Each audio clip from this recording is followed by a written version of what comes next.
If you aren't familiar with the rules of the challenge, then I don't know why you're watching part 4. Like, what are you doing? The main gimmick of this world is the sun tiles, which basically just means free sunflowers, which is an absolute godsend for this challenge since we never have sunflowers.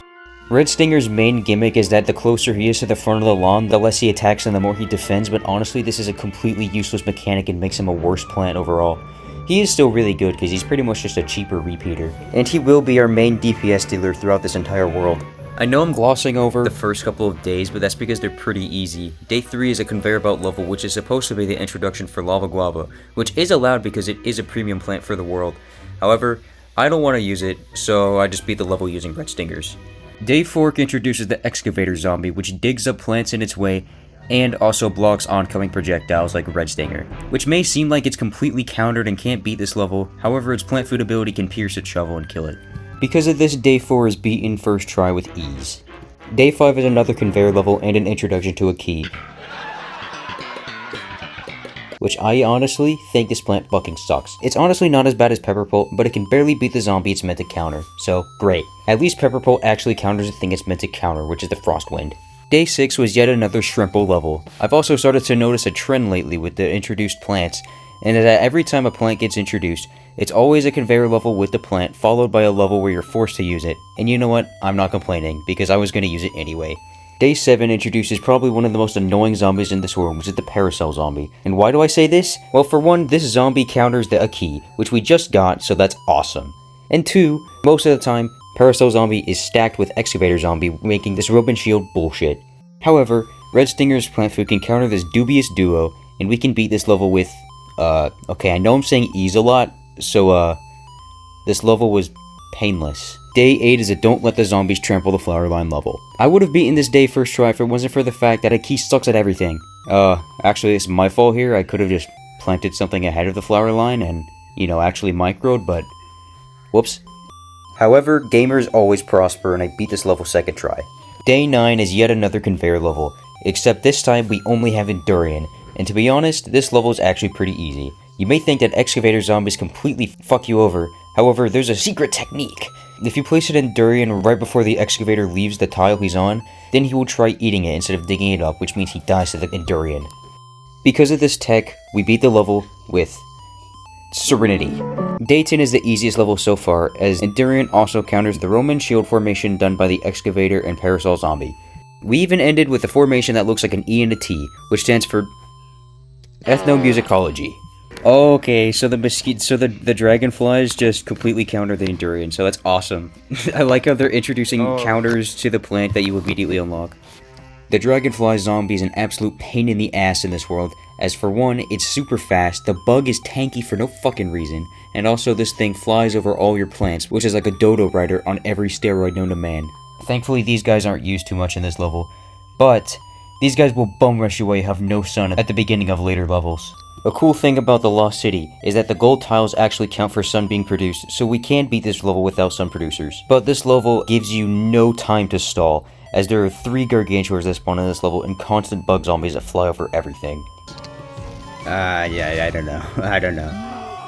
No, I think it's possible. I legit think it's possible. After multiple attempts, I genuinely did not think this level was possible, as there are basically no opportunities to stall, and Endurian damages zombies, which means that eventually it would die if we would not produce enough sun.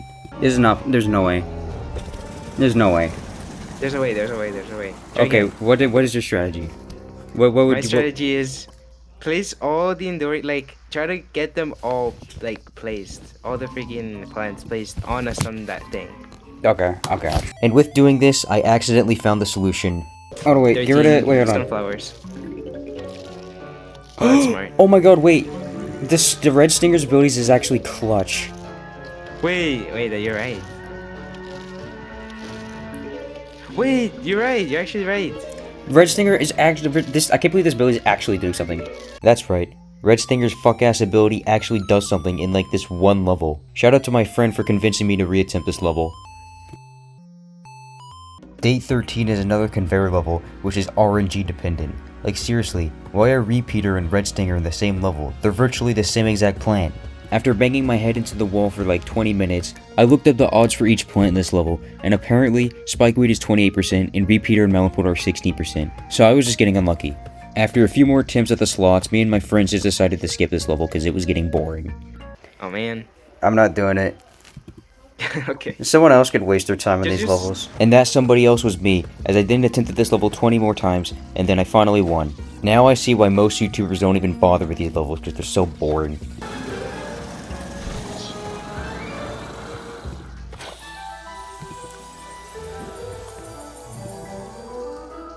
Day 14 gives me a key in Lava Guava. I wanted to beat this without it, but, I mean, no. If there's parasols in this, then there's no fucking way. Okay. Oh, okay, there's no way. Watch Even though Lava Guava is allowed, I still feel kinda dirty using it. Day 15 is a protect the endangered plants level, and it's really not that bad. I feel it. I feel the fumes coming out of it, bro. It's not that bad. It's not that bad. Just do it, bro. Just do it, bro. Well, this is not bad. Styling, bro. Day 16 is a pretty uneventful conveyor level. That is until the game decides to pull some PVZ Chinese mod shit and spawn a gargantuar in every lane. Okay. Oh, there we go. What? Nice. But Lava Guava makes quick work of all of them. Seriously, this plan is insane. Day 17 introduces importers. As soon as they reach a gold tile, they then place a Minecraft mob spawner and spawn infinite zombies. It's really not that much of a threat though, because we can either destroy the tent or use Endurin to kill it. Killing him is a main priority though, because he can become a huge problem, but killing him is pretty easy. Day 20 is a Stallia conveyor level introduction, and you know what? Stallia is actually insane, as it can stall the stupid ass bug zombies I've been complaining about. This level only gives warp plants, so easy. The only notable thing about day 19 is that we get Stallia, which pretty much means a free sunflower. On day 20, even though we essentially have free sunflowers, we still struggle due to the fucking bug zombies. Even though we've gotten to the point where the world just kinda constantly rushes us, we still beat the level. The only notable thing is that I sat here for like 2 minutes watching my red singers kill these tents. Day 21 lets us use another premium plant of the world, which is Toadstool. The only reason I failed this level is because I brain farted and accidentally used Sunbeam. Because Sunbeam is a plant, and What does it do? What does Sunbeam do? it just makes it to where when a zombie takes damage, it fucks off. Wait. Well, you used it. Oh. Yeah, well, it hasn't taken damage yet. Oh, okay. See, look, a million sun. Oh, that's what it does?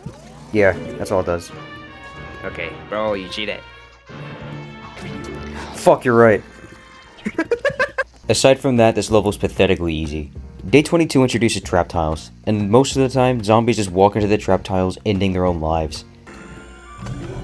Yeah. Oh, wow. Well, it was a close one. Oh, nice. Oh, there's bigger zombies.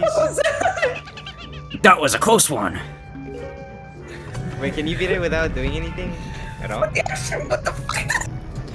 What's that? What's animation? What the fuck? Looks great. Yeah, like all 2 of these levels that have this gimmick is pretty easy. Day 23 introduces quite possibly one of the most annoying zombies in this entire world, Indiana Jones. For some reason, Popcat decided to make this guy instantly teleport to column 5 and also have the health of a conehead. Very balanced. I mean, look at the state of this gameplay. This isn't Plants vs. Zombies anymore. It's Plants vs. Left 4 Dead 2 Horde. Oh. Jesus criminy. God! It's close to the final stretch. Holy crap, there's like 10 million zombies. What? Oh, in the middle lane too. Oh, and he spawned his family. Okay. Oh, and there's a digger. What's wrong with it? Okay. No, not like that. What did you just say? What's going on? We won. We beat the level. It may not look like it, but we beat it. Oh. Day 24 is a protect the Flowerland level. And judging by the gameplay of day 23, this might be impossible. However, they just decided to go easy on us, and we beat the day first try without any struggle. Day 25 only lets us use 2 plants, I guess one of them being Gold Leaf, but who cares? Gold Leaf sucks. But again, PopCap got too lazy to design a difficult level, and this level is also piss easy for some reason.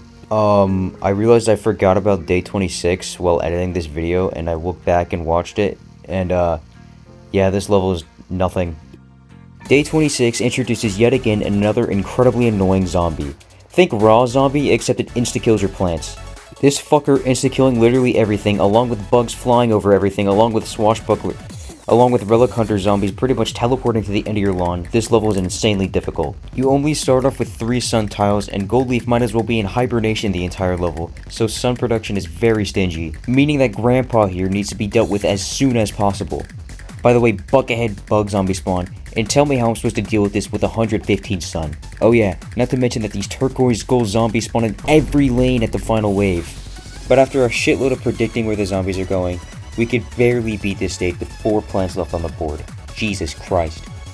Day 28 is a trap tiles level, which is basically a free win as we get to watch the zombies commit suicide over and over again. Despite day 29 having gargantuars and turquoise zombies and bug zombies and swashbuckler zombies, this level was easier than day 27. Day 30 might genuinely be the hardest stage in this entire world. Why? Because Red Velvet is our best DPS plant, however because we can't plant on like half the lawn, it's gonna do jack shit. So guess what? Our best DPS plant is a Kiki. This level has everything. Bug zombies? Check. Turquoise skull zombies? Check. Relic fucker zombies? Check. Importers? Check. Umbrellas? Check. Excavators? Check. Everything. So what are we gonna do? Keel over and die. Well, first off, we need to lick every crumb of sun we can get our grubby little hands on. You see this? Sorry, we didn't place it fast enough, you fail. We need to know where every zombie spawns at all times. 2 parasol zombies spawn at lanes 2 and 4, then an importer, then 2 excavators in lanes 2 and 5, then 2 basic bug zombies in lanes 4 and 5. Then a paracel underscore zombie brackets PVZ. Not only this, but I also have to memorize every counter. Enduring counters excavators, paracels, relic hunters, and importers.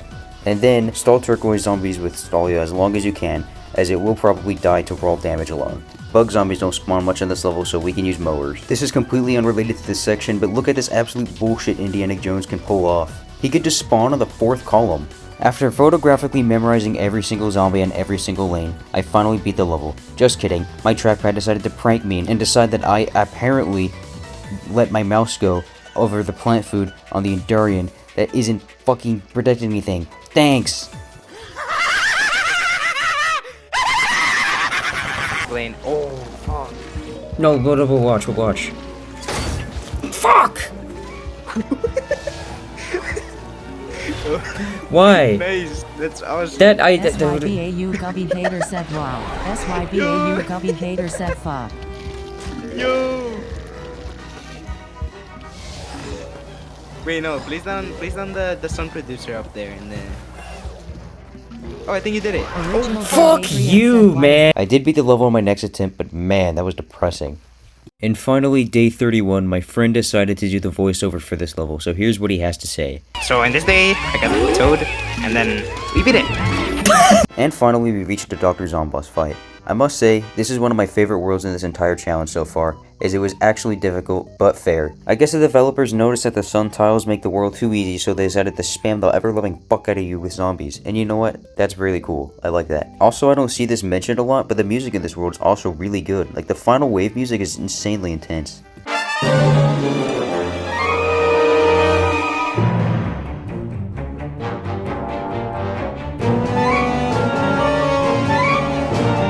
And now, with a relatively easy boss out of the way, we unlock the far future. See you next time.